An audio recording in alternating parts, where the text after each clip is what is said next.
పక్క జరగనన్నా నా ఫోన్ తీయమన్నా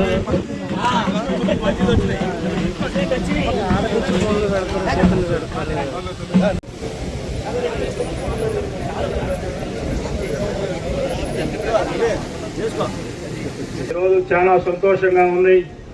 నేను ఇన్ఛార్జ్ తీసుకున్న తర్వాత ఈ గ్రామానికి వచ్చినప్పుడు ఒక 5-6 కూడా ఉండే పరిస్థితి లేదు. ఏదో ఒక విధంగా ఈ గ్రామంలో నుంచి తెలుగుదేశం పార్టీకి బలమైన నాయకత్వాన్ని తయారు చేసుకోవాలని చెప్పి నేను ఒక ఆలోచనతో సోదరుడు బ్రహ్మారెడ్డి గారిని ఒంగోలు వాళ్ళ ఇంటి దగ్గర కలవడం జరిగింది. తప్పకుండా రేపు ఎలక్షన్లో నీకు సపోర్ట్ చేస్తాం, తప్పకుండా నీ గెలుపులో మా సహాయ సహకారాలు అందిస్తామని చెప్పి తెలుగుదేశం పార్టీలోకి చేరి మొన్న ఈ గ్రామంలో కూడా బ్రహ్మాండంగా పనిచేశారు. మీరందరికీ కూడా పేరు పేరున హృదయపూర్వక ధన్యవాదాలు తెలియజేసుకుంటూ ఈరోజు ఈ ప్రభుత్వం చేస్తున్న మంచి కార్యక్రమాలు మీరందరూ కూడా చూస్తూ ఉన్నారు. నిన్ననే మన నియోజకవర్గంలో 3,000 మందికి 6 కోట్ల రూపాయలు ఎవరైతే మన తీర ప్రాంతంలో ఉన్న ఫిషర్మెన్ సోదరులకి ఈ ప్రభుత్వం ఏదైతే సూపర్ 6లో ఆ రోజు ఎలక్షన్ మేనిఫెస్టోలో ఏదైతే చెప్పిందో దాన్ని గౌరవ ముఖ్యమంత్రి గారు నిన్న శ్రీకాకుళం జిల్లాలో ఆ మత్స్యకార కుటుంబాల మధ్యలో వాళ్ళ సంతోషం చూస్తూ ఉంటే ఈ రాష్ట్రంలో ఈ రాష్ట్ర ముఖ్యమంత్రికి బడుగు బలహీన వర్గాల పట్ల ఏ విధమైన అభిప్రాయం ఉందో మీరు అందరూ కూడా ఒకసారి ఆలోచించాలని చెప్పి ఈ ప్రభుత్వం గత ప్రభుత్వం లాగా కాకుండా ఈ ప్రభుత్వం గ్రామాల్లో ఇప్పుడే మనం సిమెంట్ రోడ్లు ఓపెనింగ్ చేసుకున్నాం, అలాగే వాటర్ ట్యాంక్. ఎందుకు చెబుతున్నాం అంటే ఈ ప్రభుత్వం గ్రామాలు బాగుండాలి, గ్రామాలు బాగుంటేనే ఈ రాష్ట్రం బాగుంటుందని చెప్పి ఈ రాష్ట్ర ముఖ్యమంత్రి ఉప ముఖ్యమంత్రి గారు ఏ విధంగా కష్టపడతా ఉన్నారో మనందరం కూడా ఒకసారి ఆలోచించాలని చెప్పి ఈ రోజు చాలా సంతోషంగా ఉంది. ఎన్ని ఒత్తిళ్లున్నా గౌరవ మంత్రివర్యులు మనం ఒక మన్నేటికోటలో సబ్ స్టేషన్ కూడా ఈ ప్రాంతం ఈ మండలంలోకే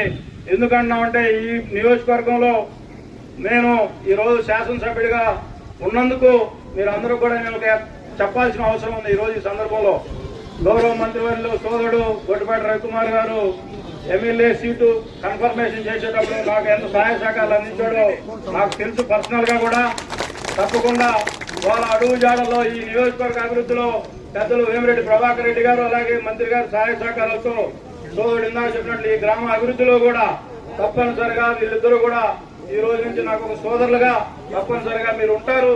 రాబోయే రోజుల్లో మళ్ళా ఈ గ్రామంలో తెలుగుదేశం పార్టీ అభివృద్ధికి మీ ఇద్దరు సహాయ సహకారాలు ఉండాలని చెప్పి తప్పకుండా ఈ రోజు నుంచి మన ఇద్దరం కూడా మనందరం కూడా ఒక సోదరులుగా ఉంటాం. రాఘవరెడ్డి గారు బ్రహ్మారెడ్డి గారు బ్రహ్మాండంగా ఇద్దరు కలిసి రేపు ఈ గ్రామాన్ని తెలుగుదేశం పార్టీ తిరుగులేని శక్తిగా ముందుకు తీసుకోబోతారని చెప్పి ఆశిస్తూ ఈ రోజు టైం అయిపోతా ఉంది. మీరందరూ కూడా ఈ రాష్ట్ర ముఖ్యమంత్రి గారు సూపర్ 6లో భాగంగా ఏవే కార్యక్రమాలు చేస్తా ఉన్నారో మన పెద్దలు కూడా చెబుతారు. 75 సంవత్సరాల వయసులో కూడా ఈ రాష్ట్రం కోసం నిత్యం 24 గంటలు కష్టపడుతున్న ముఖ్యమంత్రి గారికి మనందరం కూడా సహాయ సహకారాలు అందించి ఈ రాష్ట్ర అభివృద్ధిలో మనందరం భాగస్వాములు అవ్వాలని చెప్పి ఈ రోజు ఈ కార్యక్రమాన్ని నిర్వహించినటువంటి సోదరులిద్దరికీ మరొక్కసారి పేరు పేరున హృదయపూర్వక ధన్యవాదాలు తెలియజేస్తున్నారు. నాగేశ్వరరావు గారు, బ్రహ్మారెడ్డి, రాఘవరెడ్డి ఇప్పుడే పార్టీలో చేరాడు. ఈ గ్రామానికి ఎలక్షన్ ముందు వచ్చి బ్రహ్మారెడ్డి ఇంట్లోనే ఓట్ చేసుకుని మీ అందరినీ ఆ రోజు పార్టీలో ఉన్న వాళ్ళందరినీ కూడా కలిసి ఓటు అడగడం, ఈరోజు మీ అందరూ మీ ఎమ్మెల్యే ఎంపీని ఇద్దరిని గెలిపించడం చాలా సంతోషం. ముందు చెప్పాల్సింది మీ ఊరు గ్రామానికి ఎవరెవరు మాకు చేశారో వాళ్ళందరికీ అభినందన. ఈరోజు కొత్తగా మొత్తం దాదాపు 500 మంది పార్టీలో చేరడం అంటే చంద్రబాబు నాయుడు గారు చేసే అభివృద్ధి కార్యక్రమాలు చూసే వీళ్ళందరూ ముందుకు వచ్చారు. మీ అందరికి ఒకటే చెప్పేది ఒకటే మాట, చంద్రబాబు అంటే ఒక బ్రాండ్, అది ఆ బ్రాండ్ ని మనం ముందుకు తీసుకోవాలా. ఈ రోజు ఏదో చేరేమని చెప్పి లాస్ట్ వరకు మనస్పర్ధలు లేకుండా గ్రామంలో మీరందరూ కూడా 29 గురించి నేను మాట్లాడుతున్నా. ప్రతి ఒక్కరు కూడా ఈ రోజు ఎట్లున్నారో లాస్ట్ వరకు అట్టే ఉండాలని కోరుకుంటూ మీ గ్రామానికి ఈరోజు ఆ ట్యాంక్ కానీ ఇటువంటి రోడ్లు కానీ ఇంత ముందు మీరు చూసి ఉండరు. వైఎస్ఆర్సీపీలో మీరు ఎప్పుడు ఇటువంటి కార్యక్రమాలు చూడరు. ఎందుకంటే వాళ్ళ మన ముఖ్యమంత్రి చంద్రబాబు నాయుడు జగన్మోహన్ రెడ్డి ఇంత ముందు ముఖ్యమంత్రిగా ఉన్నప్పుడు అభివృద్ధి అనే పదానికి అర్థం లేదు. ఎందుకంటే అతనికి అభివృద్ధి అనేది ఇష్టపడేది లేదు. అతనికి ఒకటే ఇష్టం, ఒకటే పాయింట్. ఆ పాయింట్ నేను చెప్పాల్సిన అవసరం లే, ఎందుకంటే మీ అందరికీ తెలుసు ఆ పాయింట్ ఏంటో. సో మేము కోరుకునేది ఒకటే, ఈ రోజు ఎట్టున్నారో కొత్తగా చేరిన వాళ్ళు ప్రతి ఒక్కరు కూడా లాస్ట్ వరకు ఇట్టే ఉండి మనందరం గ్రామం మొత్తం కూడా రేపు తెలుగుదేశంని గెలిపించే కార్యక్రమం పెట్టుకోండి. ఎందుకంటే 29 అంటే రేపు ఎల్లుండే రోజులు అట్లా జరిగిపోతా ఉన్నాయి. సో మీకు కోరుకునేది అది ఒక్కటే, ప్రతి ఒక్కరు కూడా ముందుకి అభివృద్ధి చూస్తారు. మీ అందరికి ఈ రోజు కూడా ఇంతమంది ముందు ఇక్కడ పార్టీలో చేరడం చాలా సంతోషం. మీ అందరికి కూడా ధన్యవాదాలు. అట్లానే వాళ్ళ మన బ్రహ్మారెడ్డి గారు కానీ అందరు నాకు పరిచయస్తులే. రాఘరెడ్డి కూడా వాళ్ళ పార్టీలో రావడం చాలా సంతోషం. దాంతోపాటు రాఘరెడ్డితో పాటు చాలా మంది వాళ్ళ అందరి పేర్లు పేరున పిలవలేకపోయాం. అందరూ కూడా ఉదయపూర్వకంగా తెలుగుదేశం పార్టీలోకి ఆహ్వానిస్తా ఉన్నాము. అందరం కూడా కలిసికట్టుగా పనిచేద్దాం, గ్రామ అభివృద్ధి కోసం తోడ్పడతాం అందరం కూడా. ఎందుకంటే మీ అందరికి తెలియదు కాదు, గడిచిన 5 సంవత్సరాలు ఏ విధంగా పరిపాలన జరిగిందో అందరూ తెలిసిందే, ప్రత్యేకంగా చెప్పనక్కర్లేదు. ఎందుకంటే మొన్న వచ్చిన రిజల్ట్ నాకు తెలిసి ఆంధ్ర రాష్ట్రం ఫామ్ అయిన తర్వాత అంత పెద్ద ఎత్తున కూటమి పార్టీకి వచ్చినంత రిజల్ట్ ఇంకెప్పుడు రాలేదు. అంతమంది జనం ఇసుకెత్తిపోయి పార్టీకి ఓటేశారు, తెలుగుదేశం పార్టీకి నమ్మారు, తెలుగుదేశం పార్టీని చాలా పెద్ద ఎత్తున మెజార్టీతో గెలిపించారు అనమాట. ఇందాక మన గ్రామం వచ్చే ముందు దాదాపు 3.5-4 కోట్ల రూపాయలతో సబ్స్టేషన్ ఈ మండలంలోనే మన్నేరు కోటలో సబ్స్టేషన్ ఒకటి శంకుస్థాపన చేశాము. తొందరలోనే అది కూడా ప్రారంభించి వినియోగంలో తీసుకొచ్చి ఈ ప్రాంత రైతాంగానికి ఇబ్బంది లేకుండా చేస్తాం. మన గ్రామం వచ్చేతలకి వాటర్ ట్యాంక్ ఒకటి కట్టారు, రోడ్లోకి 20 లక్షల రూపాయలతో రోడ్లు ఇచ్చారు. ఇవన్నీ కూడా ప్రారంభించుకున్నాం. రాబోయే రోజులు ఇంకా పెద్ద ఎత్తున ఈ గ్రామానికి అభివృద్ధి కోసం చేస్తాం. అదేవిధంగా 8-9 మాసాలు అయిపోయింది ఈ ప్రభుత్వం వచ్చి. మీ అందరికీ తెలియని కాదు, పెన్షన్లు దాదాపు ఈ దేశంలో ఎక్కడ ఇవ్వని పెన్షన్లు ఆంధ్ర రాష్ట్రంలో ఇస్తున్నాం. దాదాపు 30,000 కోట్ల రూపాయలు ఖర్చు పెడుతున్నాం పెన్షన్ల మీద, ఒక్క పెన్షన్ల మీద. నిన్న చూస్తూ ఉన్నారు మీరు, గతంలో 10,000 ఇచ్చేవాళ్ళు, టయానికి ఇచ్చేవాళ్ళు కాదు. సముద్రం వేటకి వెళ్ళేటప్పుడు ఆ సెలవు దినాల్లో ఎంతకంత వాళ్ళకు కూడా ఇవ్వాలనే ఉద్దేశంతో ఆ రోజు ముఖ్యమంత్రి గారు చెప్పారు. దాని ప్రకారం దాదాపు కందుకూరులోనే 3,100 మంది పైన 20,000 రూపాయల కాడికి ఇవ్వడం జరిగింది మత్స్యకారులందరూ కూడా. అదే కాకుండా రోడ్లు గడిచిన 5 సంవత్సరాల్లో ఒక తార్ రోడ్డు మీద ఒక్క తార్ రోడ్డు కూడా ఎక్కడ కూడా వేయలే, ఒక్క పిడికల మట్టి కూడా వేయలేదు. అవన్నీ కూడా తార్ రోడ్ల కోసం మొదటి విడతగా 800 కోట్లు ఇచ్చింది ఈ ప్రభుత్వం. మళ్ళీ మొన్న ఈ మధ్య 600 కోట్లు ఇవ్వడం జరిగింది. రోడ్లు చేసే కార్యక్రమం చేస్తున్నాం. ఇచ్చిన మాట ప్రకారం గ్యాస్ సిలిండర్లు ఇచ్చే కార్యక్రమం చేస్తూ ఉన్నాము.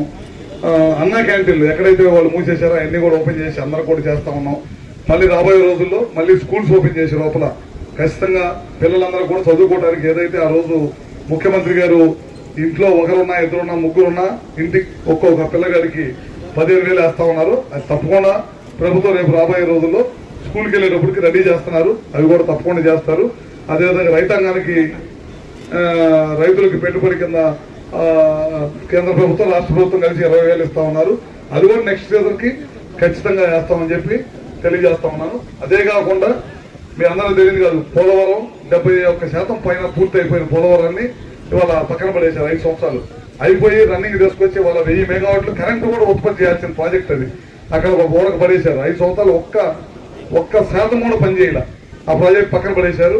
ఇవాళ మళ్ళీ ఆ ప్రాజెక్టు మళ్ళీ మనం ఆగిపోయిన ప్రాజెక్టు మళ్ళీ దాన్ని పనిచేయడం స్టార్ట్ చేయాలంటే అక్కడ డ్యామ్లో కిందంతా కూడా చెడిపోతే అది మళ్ళీ సరి చేసి చేయాలంటే 1000 కోట్ల రూపాయలు ఖర్చు పెట్టాల్సి వస్తుంది అనమాట. డయాఫ్రామ్ వాల్ దెబ్బతినిపోయింది మొత్తం. డయాఫ్రామ్ వాల్ పాత తీసేసి మళ్ళీ కొత్తది చేయాలంటే మళ్ళీ 1000 కోట్లు ఖర్చు పెట్టాల్సి వస్తుంది. పోయినసారి 400 కోట్ల రూపాయల పైన దాని మీద ఖర్చు పెడితే అదంతా కూడా వినియోగం లేకుండా పోయిందనమాట. ఇట్లాంటి ఒక్క ముఖ్యమంత్రి, అసమర్థ ముఖ్యమంత్రిని ఒక్కసారి ఓటేసినందుకు నమ్మి 20 సంవత్సరాలు ఈ రాష్ట్రం వెనకపోయిందని చెప్పడంలో ఏమాత్రం కూడా సందేహం లేదు.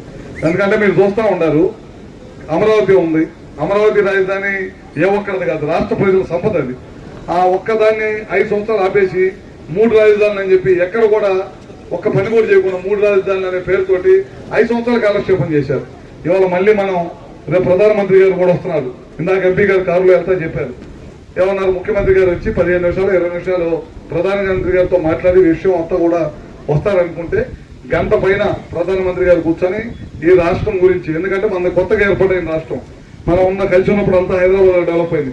ఇప్పుడు అందరం కూడా డెవలప్ చేసుకుంటే కానీ మనకు రాష్ట్రం ఉండేది. ఎందుకంటే ఈ దేశంలో రాజధాని లేని రాష్ట్రం ఏదైనా ఉందంటే మనదే అన్నమాట.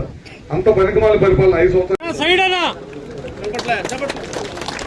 అందరూ గట్టిగా చప్పట్లతో మీ అభినందనలు తెలుపుతూ కోనం రాఘవరెడ్డి గారిని టీడీపీ పార్టీలోకి ఆహ్వానిస్తున్నాము. అందరూ గట్టిగా చప్పట్లు కొట్టాల్సిందిగా కోరుతున్నాము.